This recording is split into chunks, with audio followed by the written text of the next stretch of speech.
The ultimate guide to balcony farming: how to grow your own vegetables on a tiny apartment balcony. If you live in a high-rise apartment and look out at your small concrete balcony, you might see nothing more than a place to store an old bike or dry your laundry. But in an era of skyrocketing grocery prices, industrial pesticides, and a growing desire for self-reliance, that tiny patch of outdoor space is actually a goldmine.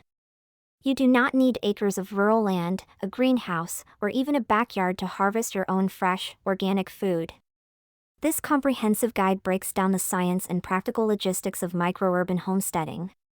You will learn how to turn even the smallest, windiest balcony into a high-yielding vegetable garden, completely from scratch. Part 1: The Small Space Reality Check: Assessing Your Balcony Ecosystem. Before you buy a single bag of soil or pack of seeds, you must understand that balcony farming is fundamentally different from traditional gardening. Your balcony is a unique microclimate with specific constraints and hidden advantages. 1. The Sun Mapping Audit. Sunlight is the primary currency of any garden. Most fruiting vegetables require at least 6 hours of direct sunlight daily, while leafy greens can survive on less. You need to observe your balcony for 1 full day and map the light. A south-facing balcony receives intense, direct sunlight all day long, which is perfect for heat-loving crops like tomatoes, peppers, and eggplants, but it also dries out soil incredibly fast. A north-facing balcony receives almost no direct sunlight, meaning you must stick entirely to shade-tolerant greens like spinach, kale, lettuce, and certain herbs. East-facing balconies get gentle morning sun and afternoon shade, while west-facing balconies get harsh, burning afternoon heat. Map your sun accurately, or your plants will either burn to a crisp or wither in the dark. 2. The wind factor and structural weight limits. Two massive factors that ground-level gardeners never think about are wind and weight. The higher up your balcony is, the more intense the wind. Strong wind acts like a giant hairdryer, rapidly dehydrating your plants, snapping fragile stems, and knocking over top-heavy pots. You must choose heavy, wide-based containers for tall plants and utilize structural railings or mesh to create windbreaks. Secondly, consider structural safety.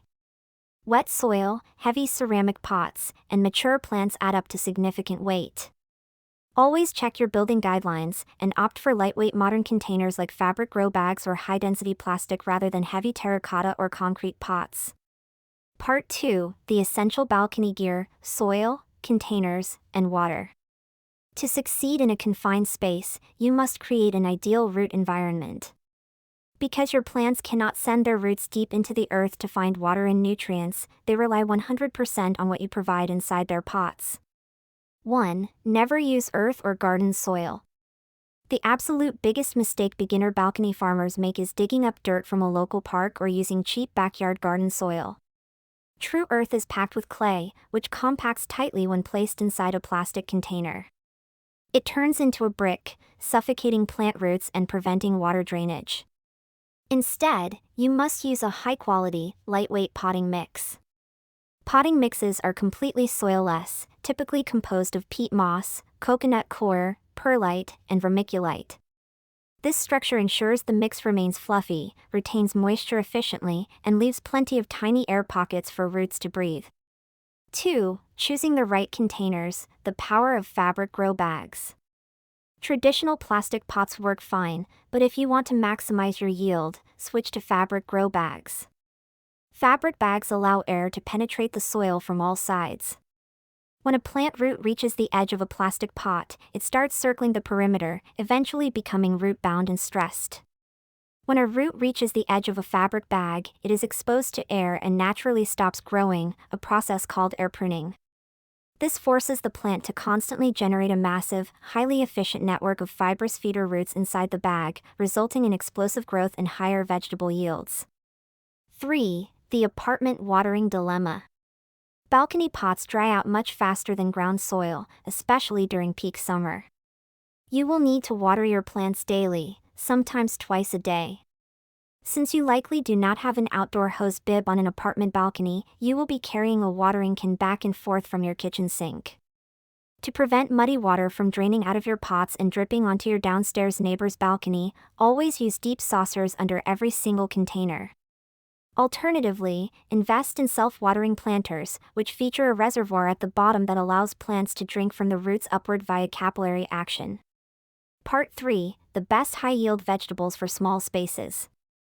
When space is limited, you should not waste your time growing crops that take 6 months to produce a single harvest, like large watermelons or traditional pumpkins. You want fast-growing, continuous harvest, or high-density crops. 1. Cut and come again leafy greens. Lettuce, spinach, arugula, and Swiss chard are the absolute kings of small space farming. Instead of waiting for a whole head of lettuce to grow, pulling it up, and starting over, you utilize the cut and come again method. You simply snip off the outer leaves when they reach a usable size, leaving the center core intact. The plant will continuously produce new leaves from the center, giving you a fresh, ongoing salad harvest for months from just a single pot. 2. Dwarf and bush varieties. Thanks to modern breeding, almost every major vegetable now has a space-saving container variety. Look for words like patio, dwarf, bush, or determinate on seed packets. For tomatoes, avoid indeterminate varieties, which turn into massive, unruly 8-foot vines. Instead, buy determinate cherry tomato bushes, which grow to a fixed, compact height of 2 to 3 feet and explode with hundreds of sweet cherry tomatoes.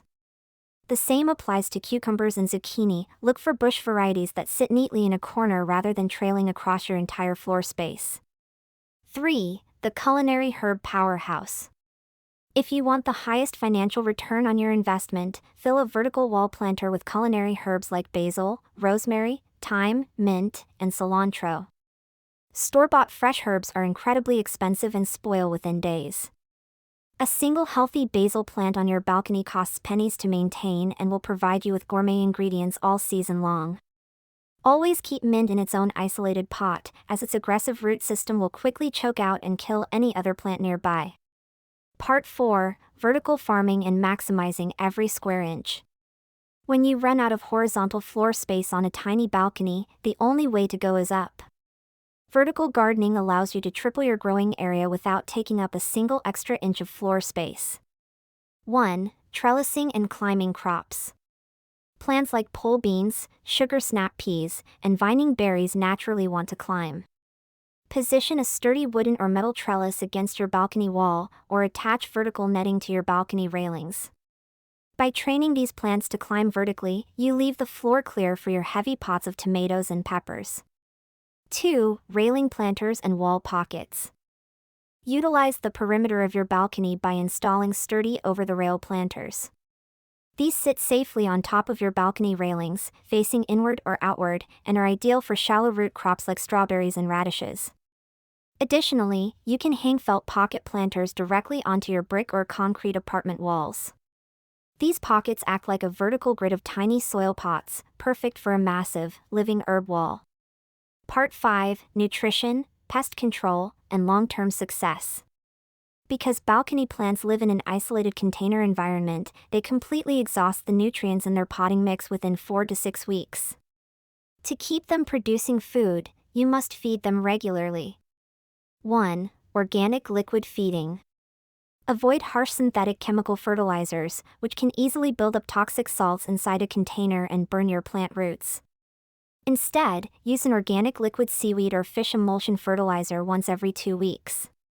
Mix it directly into your watering can. This delivers a gentle, easily absorbable dose of nitrogen, phosphorus, and potassium alongside vital micronutrients that keep your plants vibrant and disease-resistant.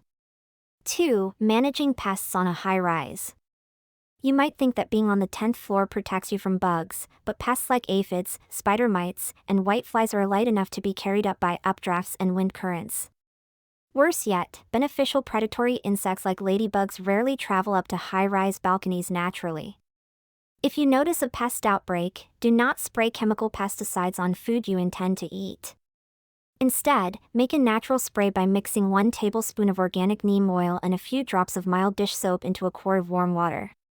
Spray this thoroughly on the tops and bottoms of the plant leaves in the evening when the sun is down to clear out pests safely. Conclusion: the joy of the micro-harvest. Balcony farming is about far more than just saving a few dollars at the grocery store. It is a powerful grounding mechanism that connects you directly to the rhythms of nature, right in the middle of a concrete jungle. There is an unmatched sense of pride and satisfaction that comes from stepping outside your apartment door, clipping fresh, sun-warmed cherry tomatoes, pulling crisp arugula, snapping off fresh basil, and walking back into your kitchen to eat a meal you grew entirely yourself. Turn your balcony into a living, breathing pantry. Start with just 1 or 2 pots this week, learn the rhythm of your space, and watch your tiny urban oasis flourish.